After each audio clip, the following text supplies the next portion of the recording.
In 2025, South Africa's budget negotiations saw intense discussions between the ruling African National Congress, ANC, and opposition parties, as the government sought to balance economic growth with social welfare.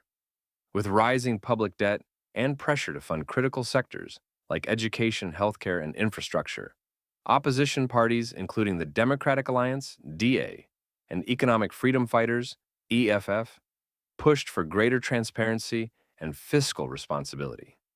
The DA advocated for stricter spending controls and private sector involvement, while the EFF demanded increased social grants and land reform funding.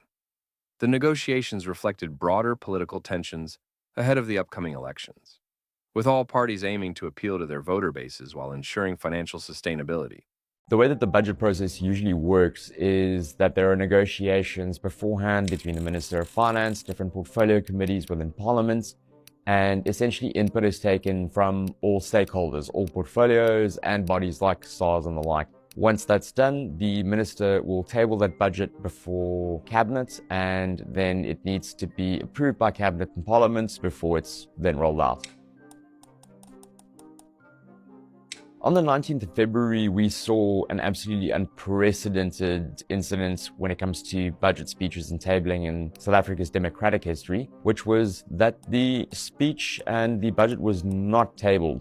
This was primarily due to the fact that the 2% VAT increase that was posited by Minister of Finance, Enoch Godongwana, appears to have been only mentioned to partners and coalition partners in the GNU on the morning of the tabling of the budget. However, on the 12th of March, we did see a more successful outcome, which is that the budget was successfully tabled and presented to Cabinet. We are still awaiting approval from Cabinet and Parliament via a vote. There are objections from some political parties with regard to the 0.5% VAT increase, amongst other matters. They were playing tricks on us. They said 2%, but the real intention was to increase VAT. We don't believe that a VAT increase is the right way to proceed, especially if it is not accompanied with bold economic reforms. But we are still having a more successful outcome than we did on the 19th of February.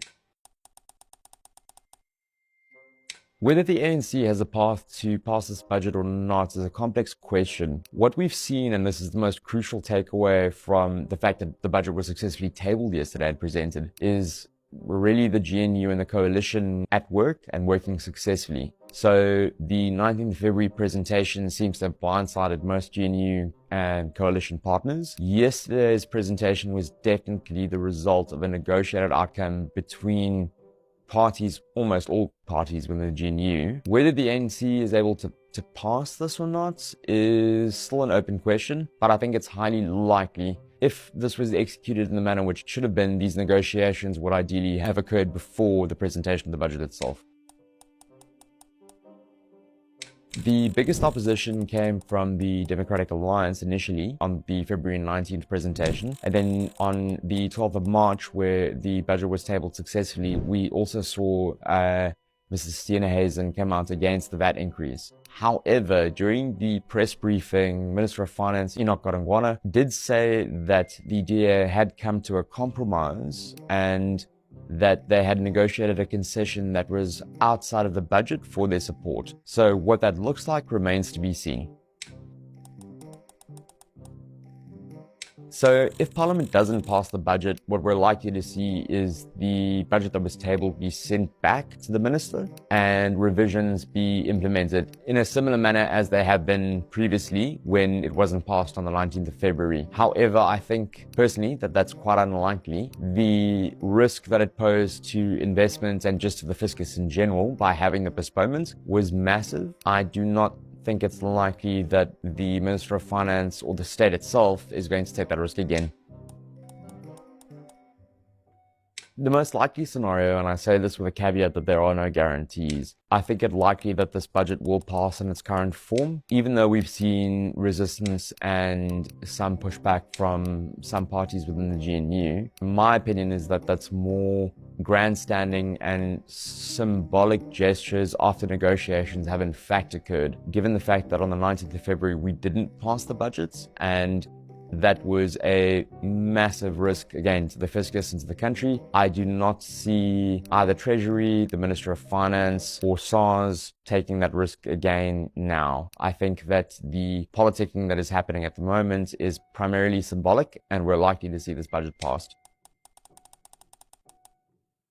So the impact on ordinary South Africans from the VAT increase is more than just a 0.5% increase. Despite the fact that there are zero-rated goods for the lowest income households in the country, the way that VAT is applied means that entire supply chains are affected.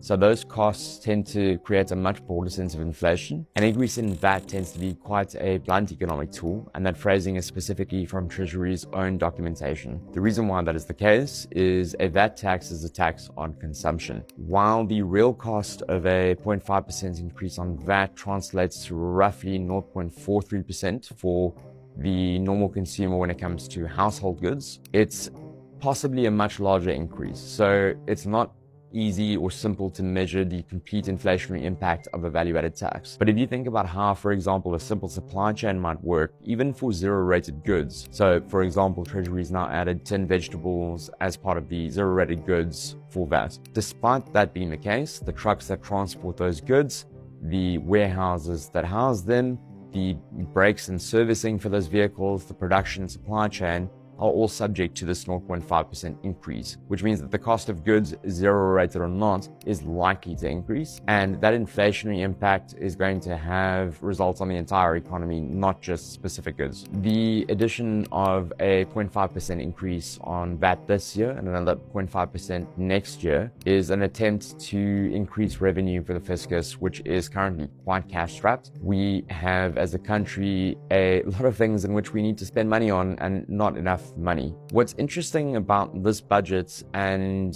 what I personally am invested in is that Mr. Kisvetter, who is the SARS commissioner, he spoke at an Alan Gray event not that long ago and mentioned that there's somewhere in the region of 700 to 800 billion rand on the table in unrecovered funds for SARS. So I think around 300 billion of that is corporate tax. I stand to be corrected, but the total is 700 to 800 billion. That is a very effective way to fund the fiscus as it is at the moment. And it's interesting that the methodology that we've taken is to increase VAT rather than primarily focus on the recovery of those funds. That said, we've got a total of 7.5 billion in the medium term allocated to SARS, and that will likely allow for increased capacity, upskilling, and increased recovery. And that's what I've got my eye on, because I think currently that's probably the best way to fund the fiscus at the moment.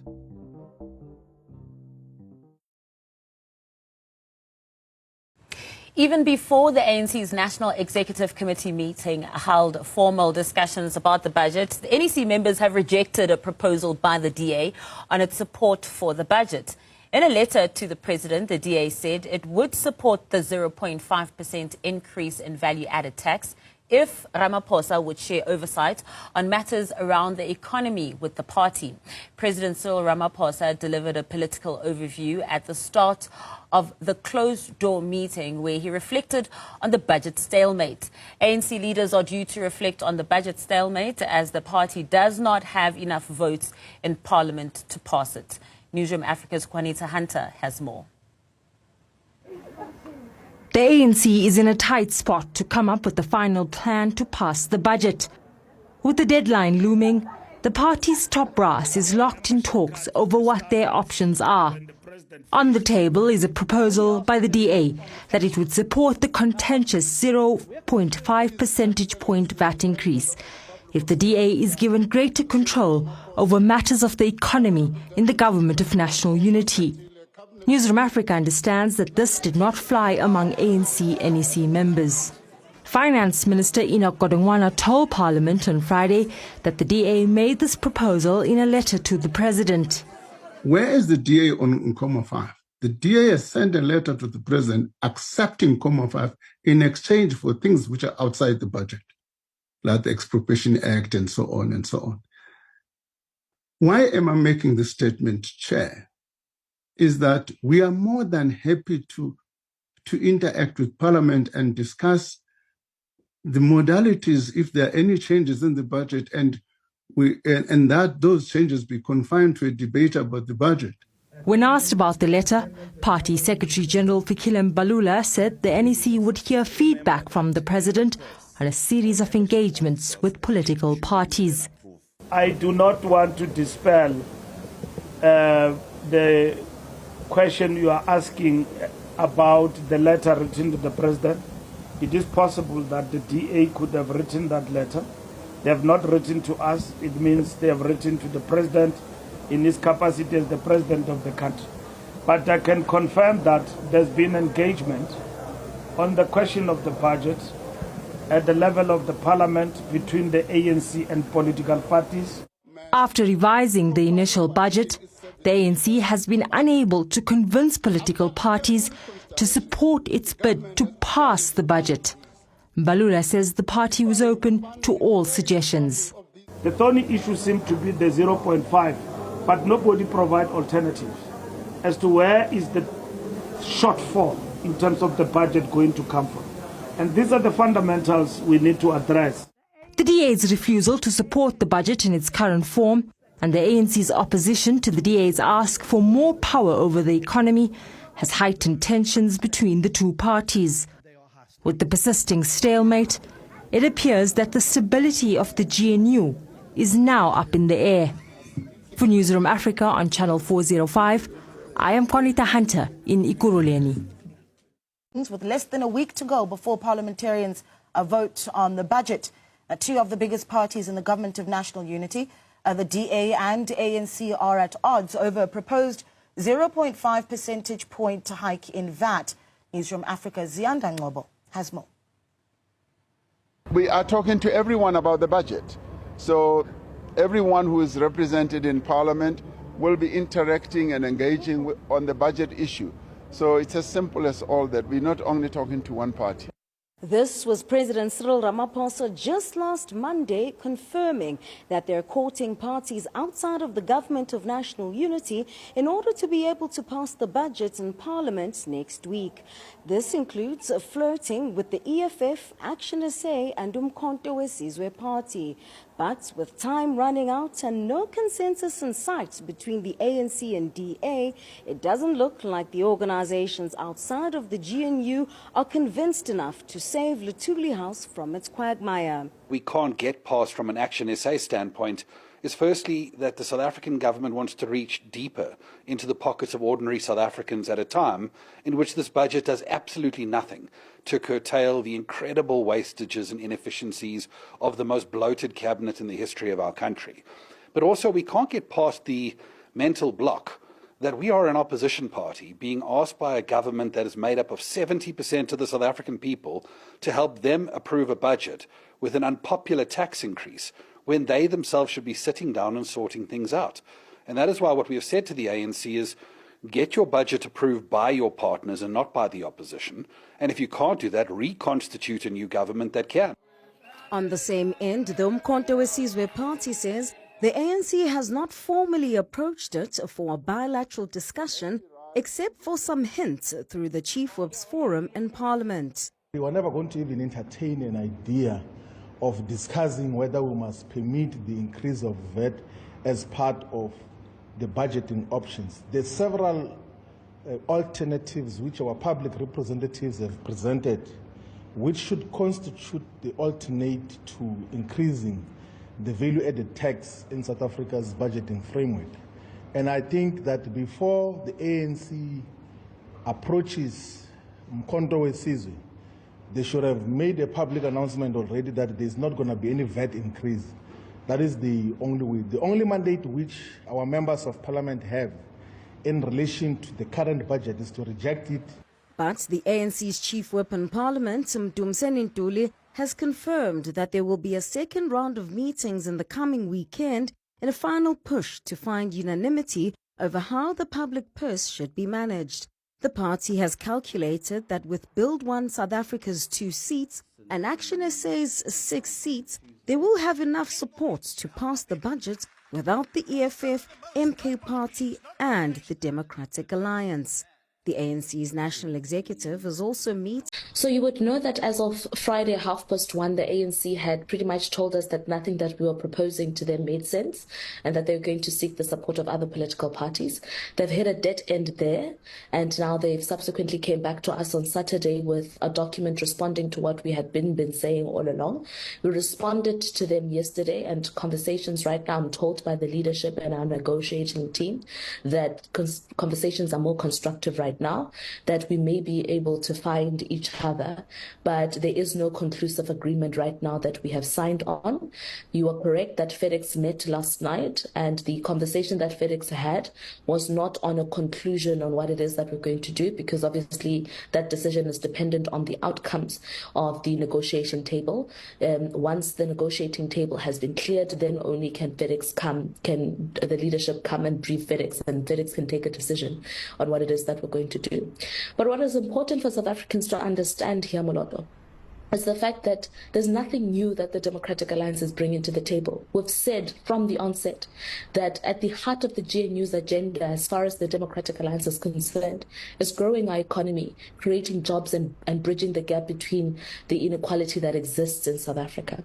And only a budget that seeks to do so earnestly, and that commitment would get us to fight into a position where the Democratic Alliance will be able to support the budget. We know that a VAT increase or tax increase in any form is not in the best interest of South Africans. Nobody wants it. And certainly if the Democratic Alliance was alone in government, we wouldn't even be having a conversation about any VAT increase altogether. But we also understand that in the same way that the ANC is only a 39% political party and doesn't have a majority, we too as the Democratic Alliance don't have a majority. If they don't participate, will that have implications in restructuring GNU? Obviously, everything has got implications. Going forward, it does. Even those you think can be close to us have got their own conditions about what they want and should actually happen going forward. So we are here as the largest political party with the minister who have delivered the budget, and then there are issues in relation to that budget that we're debating with a host of political parties who are in the government of national unity.